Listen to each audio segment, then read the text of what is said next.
في الحرب العالمية الأولى ظهر مرض قلب موازين الحرب، وكان من ضمن الأسباب اللي خلت الحلفاء اللي هم النمسا وألمانيا ينتصروا على دول المحور بريطانيا وفرنسا. تفتكروا إيه هو المرض ده؟ في فيديو النهاردة من قناة ورا كل فكرة هنتكلم عن الإنفلونزا الأسبانية.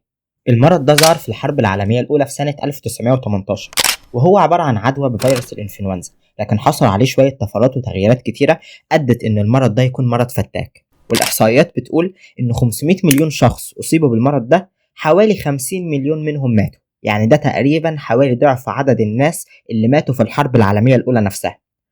مشكلة المرض ده كان بيجي أكتر حاجة في الشباب زي ما سمعت كده، يعني كبار السن والأطفال اللي مناعتهم ضعيفة أصلا ما كانش بيجي لهم المرض. والحقيقة في نظريات كتير في الحوار ده، لكن أشهرهم هي نظرية اسمها سيتوكاينز ستورم.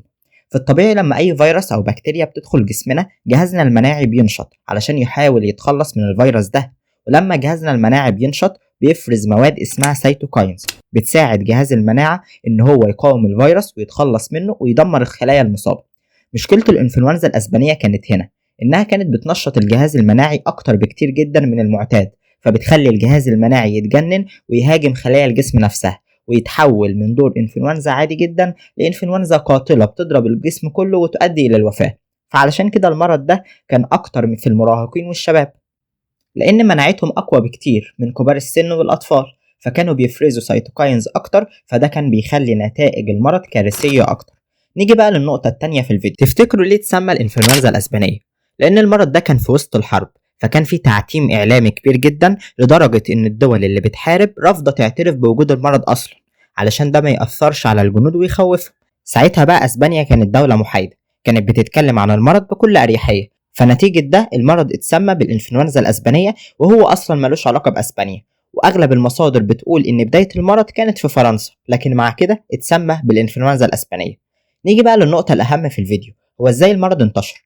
من أكتر الأسباب اللي ساعدت على انتشار المرض ده هو الحرب نفسها والظروف الصعبة اللي كانت فيها، زي التزاحم بين الجنود والثكنات اللي مليانة بالناس والإصابات الكتيرة وحركة الجنود من دولة لدولة، وبرضه التعتيم الإعلامي اللي كان موجود في الدول اللي شاركت في الحرب. ده خلى الجنود أصلا ما كانوش يعرفوا إن في مرض، فنتيجة لكل العوامل دي المرض انتشر عالميا وبقى جائحة كبيرة. النقطة الرابعة والأخيرة من الفيديو هو إيه دور المرض ده في الحرب.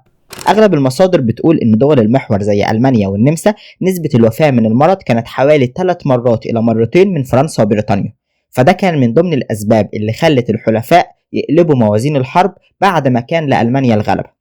بعدها بقى الحرب وقفت، وبدأت الدول تركز أكتر على المرض وتمنع التلامس والاختلاط بين الناس لحد أما المرض انحصر وقل انتشاره وتعافت البشرية منه. دي قصة الإنفلونزا الأسبانية، أتمنى إنها عجبتكم، ولو في عندكم أي أسئلة ابعتولي في التعليقات وهرد عليكم.